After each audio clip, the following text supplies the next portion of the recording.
Greetings, comrades, and welcome to Let's Play Stalker, Shadow of Chernobyl. Okay, I'm gonna knock off the accent. That's my best impersonation of a Ukrainian accent. I'm sure that it's more Russian than Ukrainian, but whatever. So basically, Stalker is, you've probably never heard of it if you weren't like a big PC gamer in the late 2000s kind of era. It's actually fairly, it wasn't really well known just because it is a Ukrainian game actually. It was developed by guys in the Ukraine who actually live near Chernobyl, and they actually took a lot of pictures of Chernobyl and visited there and traveled there and looked over the entire place and made this really great environment and this really great atmosphere to this game. So basically, before we get started, there's just a quick backstory on this game that's actually in the manual that didn't really, they don't really throw into the game. It's kind of one of those old games where, you know, it's in the manual, the main story's in the manual rather than actually in the game. So basically with Stalker, back when it was released in 2007, it was kind of like a, you know, a futuristic game. I'm using finger quotes, which you can't see them. Basically, it was a futuristic game, but now it's more of an alternate history. Basically, in 2008, there was a secondary Chernobyl explosion, and rather than just throwing up radiation like the original Chernobyl explosion did, this actually caused breaks in reality, basically. It caused all these weird dimensional rifts and basically this breaking of physics all throughout what became known as the Zone. The Chernobyl province became known as the Zone. And stalkers were basically guys who go into the Zone to collect what are known as artifacts, which are these basically are a side effect of these changes in reality. They basically offer up certain benefits to humanity, and some believe that they'll actually help humanity progress forward. And that's actually based off a bunch of stuff which I'll get into later. Anyway, let's get started. I'm hoping this runs okay. It's on medium right now, and it seemed to be running fine when I was testing it. I'm going to play this on Stalker. Unfortunately, Fraps completely hates the loading screens in this game, just like Battle Station specific. So I'm just going to jump back in as soon as I get to the cinematic. So let's get started. And yes, the game starts on a dark and stormy night. I know it sounds cliched, but trust me, once we've been in the zone for a little while, you'll realize that it always fucking rains. There's always goddamn storms all over the place.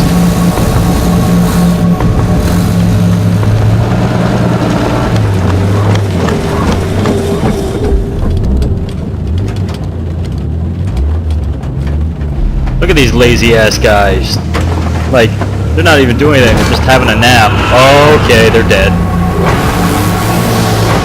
Well, they're still lazy dead guys. I mean, zombies are pretty proactive, so why aren't they zombies, eh? Apparently they're explosive zombies as well. And that lightning just fucking cleared that thing. Just went crazy.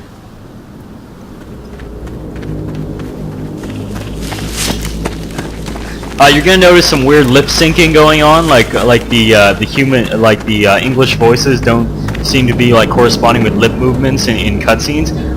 That's not like a video error or anything like that. That's the fact that the game's originally Ukrainian and they were speaking Ukrainian, and it's just an English dub. So.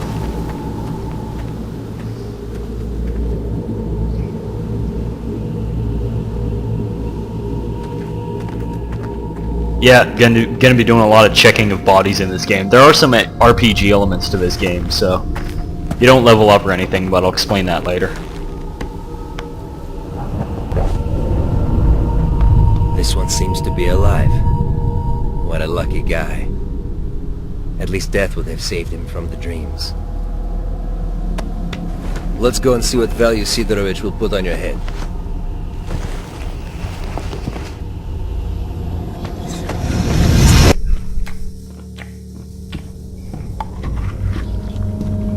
And there's your cliched, corrupt, Eastern European guy gnawing on his chicken leg. What have you got? A body. It came from the death truck. It's got the mark. Well, you know the drill. Leave him on This is a live one. Bullshit! You are lying! Let the zone take me if I am. Put it here.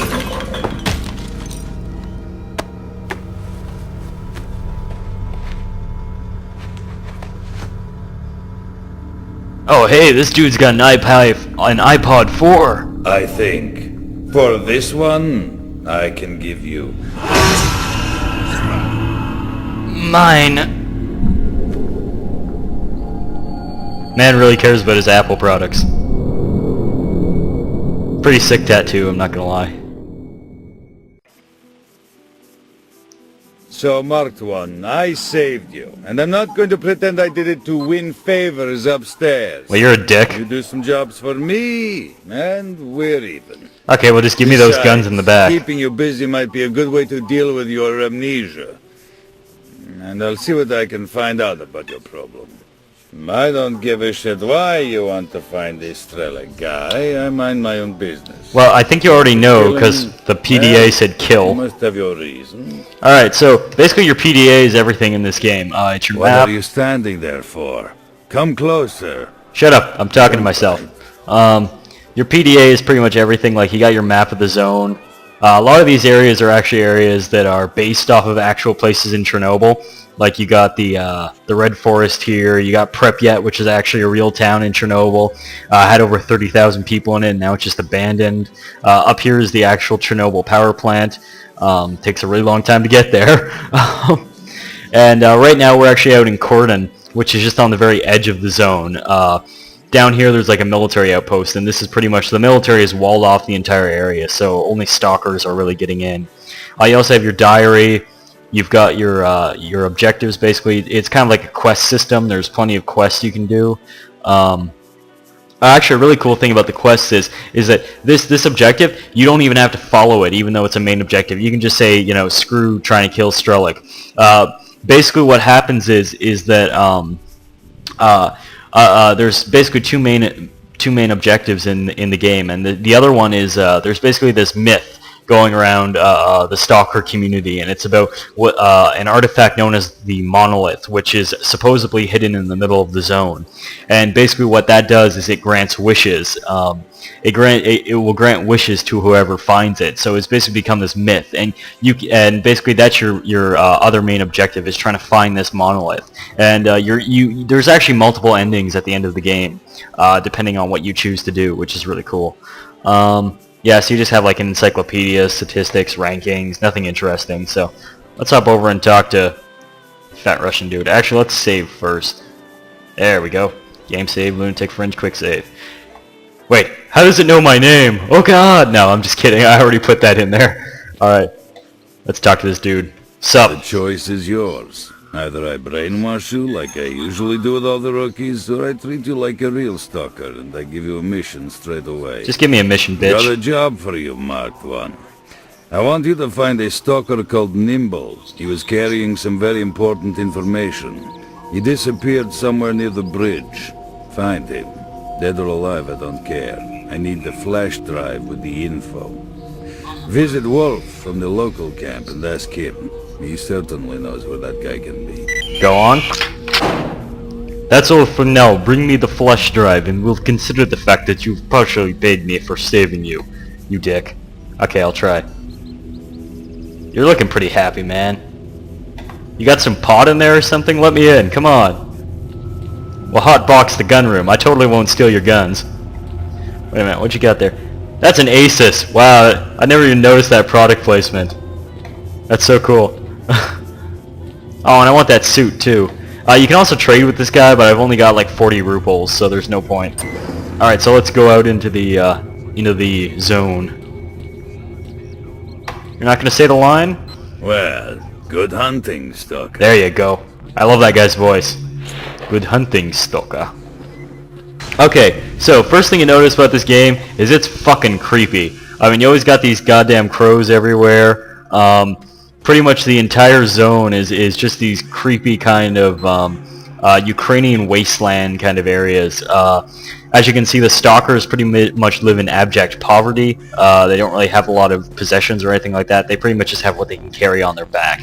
And this is actually a really hard game. I'm playing this on pretty much medium, but I'm going to die a lot, which will probably be more amusing for you than it is for me. Speaking of which, quick save. I got a pair of binoculars right now. Most games, these kinds of things seem useless. Oh, some graveyards. Nice. Wonder if I can get over there and wonder if there's any graves I can dig up. Nope, can't do that. Okay. Basically, unlike a lot of other games, basically this game is incredibly focused on kind of a survivalist aspect. You're basically just, trying to scrape by constantly. And the binoculars are really good for actually picking out enemies before they see you, because that's actually a huge advantage you can have in this game, is if you are able to see enemies before they see you, so you can actually like plan out your strategy and stuff. What else? Oh yeah, the interface. Okay, well the blue bar in the bottom right is basically your armor. See, this is my inventory. I really don't have anything nice. I just have a crappy suit and nothing else. The red bar is my health. Health works interestingly in this game. I'll explain later because it's I don't want to get into it too much right now. On your left, you can see a couple things such as the little light bulb icon shows how visible you are to enemies. The little sound button shows how basically how noisy you are, so that helps guys detect you better as well. So basically, as I'm walking, I'm pretty loud. If I stop, suddenly I quiet down. I like also that silhouette there. Basically, just shows you how you're moving. Like for example, you can see right there, I'm whenever I start moving, I start to kind of raise this imaginary gun that I don't have. Also, if you crouch, it shows that on there too. There's also a secondary crouch, but I can't remember what it is. I already know to get information from scouts. Okay, easy. There's also a run function. You can kind of see at the bottom of the silhouette of your guy on the left side there's basically this little bar, right? And basically, as you can see, if I run, that bar slowly drains. And that's one of the big things in this game, is that you have to make sure to conserve your sprint, because sprint is really important for moving between cover and stuff like that and avoiding enemies. So it's kind of a balancing act. You got to make sure you know what you're doing. And of course on the top you have your mini-map. So let's go into camp and talk to Wolf. And yes, they all have stupid cliche names like that. I'm sure that they actually had like Ukrainian names, but they just edited them to for English. Oh, and this is another cool thing. Like stalkers in the game, they're actually kind of like dynamic figures. Like what they'll do is, sometimes they'll be patrolling, sometimes they'll sit down and have a break. This guy's doing my personal favorite bit. Sometimes they'll whip out guitars and start. Yeah. Sometimes they'll smoke, stuff like that.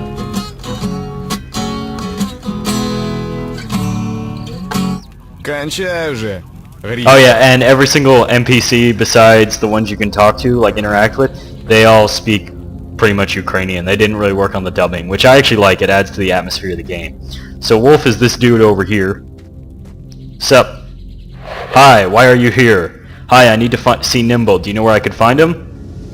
Nimble's got a raw deal. His group was attacked by some bandits a little ways from here. All he could do was send me an SOS message. It looks like his pals went under. My guys told me that those bastards are now at the old car park, the one across the road. You don't rescue your own people from prison? Not that I would call... Shut up, guys. Not what I would call friendly. Or is it that you're just too weak to do it? I'd bop you one, but what's the use? It's not that simple. I got too few people, and even then, I got mostly rookies. Yeah, these guys chat all the time too. I can't take the risk. If we lose this camp, things would get even worse for all the stalkers out there. And what about yourself? If you aren't too scared, I wouldn't let my pride make me say no to a helping hand. Think I could do it alone? Nah, you stand no chance on your own. Yeah, I pretty much don't. My scouts are good fighters, and right now they're right behind those freaks. Together you can make a run for it. What do you think? You got the guts? I got the guts. Let's go. And now I actually have... Whoop. Guys, I'm sending someone your way, so wing it. You may attack if necessary. Over. Alright, Wolf, send him in. As long as he stays out of the way. Yeah, the character animations aren't that good. You can kind of see his mouth moving up and down like a mannequin. Then again, I've been playing a lot of LA Noire lately, and now I'm getting like Uncanny Valley feelings whenever I see like NPCs now. just because I'm so used to like the expressions in that game. Anyway, I do have some equipment now. I have a pistol, which isn't much use usually, but right now it's the best I got. Let's just save quickly. Oh, and here's another cool thing. Sometimes guys won't talk to you if you're holding a gun. Just because it makes sense, you know? You think someone pointing a gun at your face and talking to you is normal. You can basically switch to your binoculars and then they'll start talking to you. See? They'll start talking to you. You can also trade with stalkers. There's not a huge trading system in this game. There are a few traders, but not much. But, so let's get to that car park and take out those bandits that assaulted Nimble. Yeah, let's get out of here.